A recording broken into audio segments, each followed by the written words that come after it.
IAS Bharat की civil सेवा service का सबसे प्रतिष्ठित पद है। भारतीय सिविल सेवा में सेलेक्ट होना गर्व की बात होती है।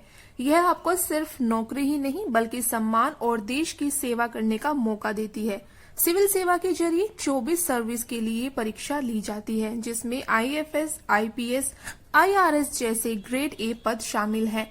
आईएएस बनना इतना आसान नहीं होता है, इसके लिए गहन लगन और मेहनत की जरूरत होती है। आज हम बात करेंगे कि आईएएस कैसे बना जाता है, इसके लिए क्या क्वालिफिकेशन होनी चाहिए, क्या एज लिमिट होनी चाहिए, कौन कौन से एग्जाम्स आपको क्लियर करने होते हैं, सिलेक्शन प्रोसीजर क्या रहता है। तो पूरी इन्फॉर्मेशन इस वीडियो में आपको मिलने वाली है। तो जो स्टूडेंट्स फ्यूचर में आईएएस बनने का सपना देख रहे हैं उनके लिए वीडियो काफी हेल्पफुल होने वाली है। आइए बात करते हैं क्वालिफिकेशन के बारे में। आईएएस बनने के लिए 12वीं कंप्लीट होना चाहिए, यानी 12th पास होना चाहिए किसी भी स्ट्रीम के साथ। अगर आपने मैथ्स, बायोलॉजी, कॉमर्स या आर्ट्स किसी भी स्ट्रीम से 12th कर लिया है तो आप एलिजिबल हो जाएंगे आईएएस के लिए। इसी के साथ साथ ग्रेजुएशन होना भी बहुत ही ज्यादा जरूरी है, यानी कंपलसरी है। अगर आपने ग्रेजुएशन भी कर लिया है और ग्रेजुएशन भी आपने किसी भी स्ट्रीम या सब्जेक्ट या स्पेशलाइजेशन से किया है तो भी आप आईएएस के लिए अप्लाई कर सकते हैं। तो क्वालिफिकेशन में आपका ग्रेजुएशन होना मस्ट है, यानी ग्रेजुएशन होना अनिवार्य है, फिर वो चाहे किसी भी स्ट्रीम में क्यों ना हो। बात करते हैं एज लिमिट की। एज लिमिट कैटेगरी वाइज है, यानी कि हर एक कैटेगरी में एज लिमिट अलग अलग है, और नंबर ऑफ अटेम्प्ट्स यानी कि ये एग्जाम आप कितनी बार दे सकते हैं वो भी कैटेगरी वाइज बांटा गया है। तो सबसे पहले हम जनरल कैंडिडेट्स के बारे में बात कर लेते हैं। जनरल कैंडिडेट्स के लिए जो एज लिमिट है वो 21 साल से 32 साल तक है, यानी कि 21 ईयर्स से लेकर के 32 ईयर्स तक के जो जनरल कैंडिडेट्स हैं वो इसके लिए अप्लाई कर सकते हैं। नंबर ऑफ अटेम्प्ट्स की बात करें तो ये एग्जाम जनरल स्टूडेंट्स 6 बार ये एग्जाम दे सकते हैं। अब बात करते हैं ओबीसी के स्टूडेंट्स के बारे में। ओबीसी एज लिमिट है 21 से लेकर के 35 ईयर्स। 21 साल से 35 साल तक के ओबीसी कैंडिडेट्स आईएएस का एग्जाम दे सकते हैं। और नंबर ऑफ एग्जाम अटेम्प्ट्स की बात करें तो ओबीसी के स्टूडेंट्स 9 बार ये एग्जाम दे सकते हैं। अब बात करते हैं एससी एंड एसटी कैटेगरी के लिए।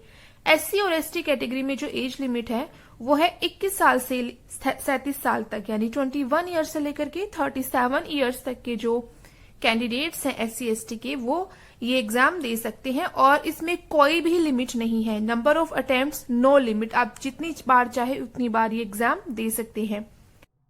अब बात करते हैं फिजिकल डिसेबल यानी हैंडीकैप्ड कैंडिडेट्स के बारे में। तो इनकी एज लिमिट है 21 ईयर से 42 ईयर्स तक की। 21 साल से 42 साल तक के जो फिजिकल डिसेबल कैंडिडेट्स हैं वो आईएएस के लिए एग्जाम दे सकते हैं। अब इसमें number of attempts category wise बांटा गया है। जो general and OBC physical disable students हैं वो 9 बार ये एग्जाम दे सकते हैं, लेकिन जो एससी एसटी कैटेगरी से आते हैं फिजिकल डिसेबल कैंडिडेट्स उनके लिए नंबर ऑफ अटेम्प्ट्स की कोई लिमिट नहीं है, वो जितनी बार चाहें उतनी बार ये एग्जाम दे सकते हैं। अब बात करते हैं कि इसके लिए आपको कैसे अप्लाई करना होता है। यूपीएससी का एग्जाम देने के लिए आपको इसके एप्लीकेशन फॉर्म फिल करने होते हैं। अगर आप ग्रेजुएट हैं किसी भी स्ट्रीम में और आपका एज लिमिट भी आप एलिजिबल हैं एज लिमिट के लिए भी, तो आप ये एप्लीकेशन फॉर्म फिल कर सकते हैं। अब बात करते हैं इसमें किस तरह के और कितने एग्जाम होते हैं। तो आईएएस के लिए आपको 2 तरह के एग्जाम देने होते हैं, pre exam and mains exam. तो सबसे पहले तो प्री एग्जाम देना होता है, तो इसके लिए 2 एग्जाम होते हैं, यानी कि प्री एग्जाम भी 2 तरह के होते हैं और ये दोनों ही एग्जाम ऑब्जेक्टिव टाइप्स होते हैं। तो इसके लिए आपको जो ये दोनों प्री एग्जाम है वो क्वालिफाई करने होते हैं। जब आप प्री एग्जाम क्वालिफाई कर लेते हैं तब आपको मेंस एग्जाम देने होते हैं। मेंस एग्जाम्स काफी टफ होता है क्योंकि मेंस में 9 एग्जाम्स आपको क्लियर करने होते हैं, 9 एग्जाम आपको क्वालिफाई करने होते हैं। तो मेंस एग्जाम भी क्वालिफाई अगर आप कर लेते हैं तो उसके लिए आपको इंटरव्यू के लिए कॉल आता है। आपका पर्सनल इंटरव्यू होता है जिसकी ड्यूरेशन 45 मिनट्स तक होती है, यानी कि आपका जो इंटरव्यू होता है वो एटलीस्ट 45 मिनट्स तक चलता है, जिसमें काफी मुश्किल और ट्रिकी क्वेश्चंस आपसे पूछे जाते हैं। तो ये 3 राउंड होते हैं, आपका pre exam, mains exam and आपका इंटरव्यू। अगर ये तीनों ही आप क्वालिफाई कर लेते हैं तब आप आईएएस बन जाते हैं।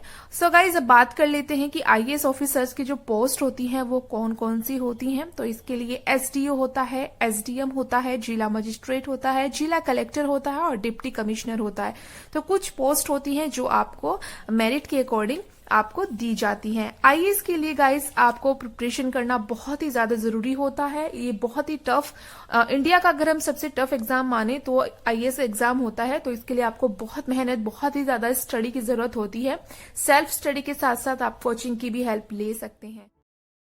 सो गाइस आज की वीडियो में बस इतना ही। आई होप आज की जानकारी आपको हेल्पफुल रही होगी। अगर वीडियो पसंद आई हो तो लाइक करें, शेयर करें एंड फर्स्ट टाइम चैनल पर आए हैं तो जल्दी से कर लीजिए सब्सक्राइब, ताकि आपको एजुकेशनल कंटेंट वीडियोस मिलती रहें। जल्दी मिलती हूँ एक नई वीडियो में। Till then bye bye and take care.